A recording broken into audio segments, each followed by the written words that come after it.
Hey, I'm Adam. I'm Bryan. Back with another episode of Buds and Suds. So we've got a fun one here. Marshal Zhukov's. This is a 14. We had the 13. That was a while back. Adam got that. Let me have a little sip of it. So I was glad to get the 14 and really looking forward to trying it. It is 11% and 80 IBU.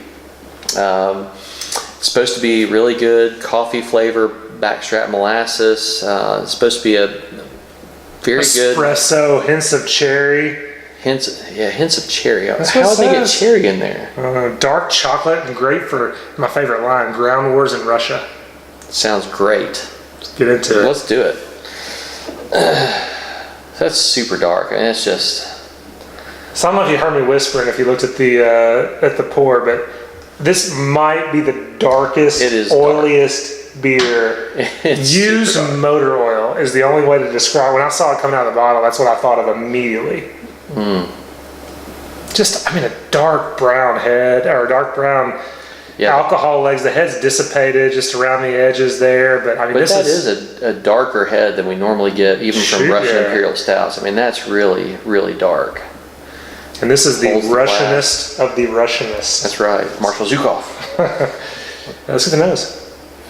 Ooh, that's a little boozy. I get boozy, vanilla. I get sweetness. Yeah, I get sweetness and a little bit of bitterness. I don't know if it's some of the hops, but I don't get a huge roast. I thought this was going to be a roast. I couldn't remember, but this is like a little vanilla. It's kind of smooth. A little vanilla and booziness, like you said. All right, let's do this. Cheers. Cheers. Oh, man. That's wonderful.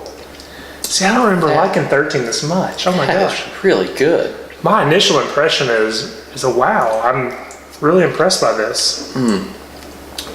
I do get a little roasty on the back end, just a little bit, but on the front end, I get bourbon, vanilla. This isn't barrel aged either. I know. I don't get that. Maybe I mean boozy. Maybe that's what I should say. I think alcohol, mouthfeel. I want to talk about mouthfeel. That is super thick. Yeah, really thick. And then, like you said, there's a booziness there in front, but it's not overwhelming. It's actually very pleasant. It is. And then vanilla. I get vanilla flavor, just a little bit. And then some roastiness as it goes back. Yeah, the back end. Bitterness there. Finishes kind of dry. That's really good. I definitely get some a little espresso.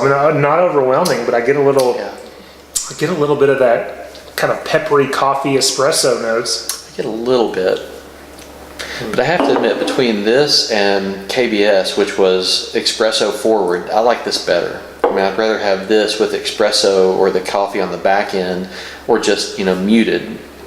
I'd rather the dark roasted malt just kind of stand out, and that's what this is. This is really good.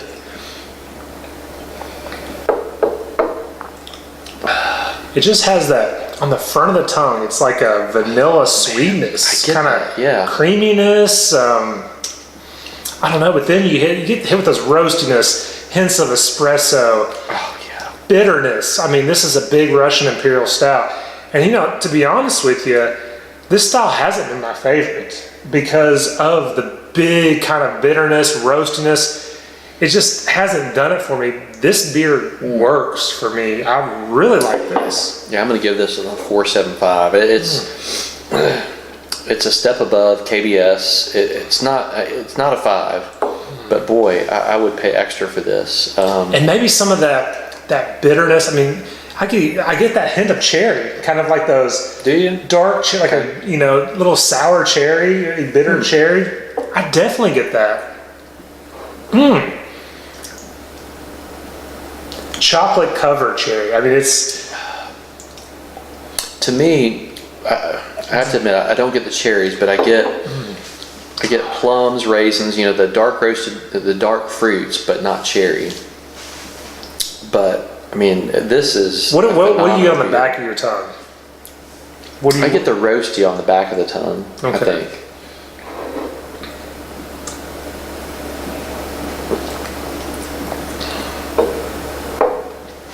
Is it like a bitter roastiness?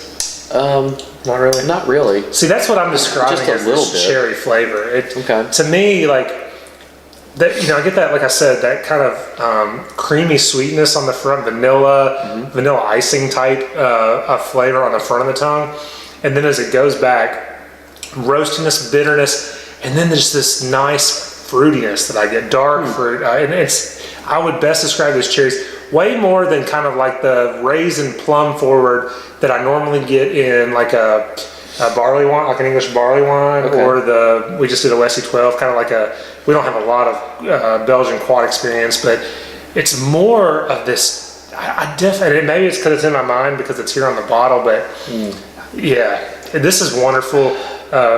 You've already given your rating, mine's a 4.75 as well. And I'll admit, the 2013, I don't know, it was a little bit ago. We've really dug into stouts this winter. Yeah, We've done a lot of stouts. So I have, even though it's been a short time frame, my volume of beer has exponentially increased. And so maybe the experience, I either appreciate this more because of that, or this beer, better. this 2014 is better. I don't know which one, but I'm with you on a 4.75. I love this. That's awesome.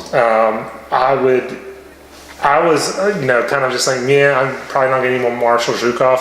Now I'm definitely going to get more Marshal Zhukov to see what other vintages taste like and what this does with time. I can't wait to get more into this beer. So I think we ought to talk about barrel aged versus non-barrel aged. I mean, for a non-barrel aged beer, this is by far one of my favorites I've had. It's hard to get a non-barrel aged to a 5. It really is. And this is, man, it was close. It was hard for me not to give it a 5 for a non-barrel aged. This is phenomenal. Yeah, in my limited experience, the bitter roastiness is a little too much.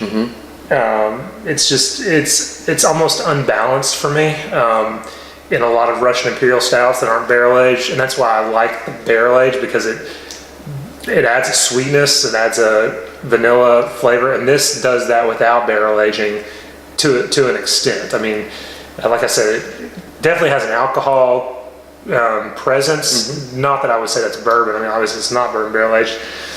But this is definitely the best Russian Imperial Stout I've ever had. Yeah, I was going to say, for a non-barrel aged Russian Imperial Stout, this is top notch. You have to try this one. This is really, really good. This is wonderful. Thanks for sharing. Yeah, no problem. Anything else? We're going to sit and finish this one. Yes, we will. As always, if you can't have the beer you love the beer you have. Thanks.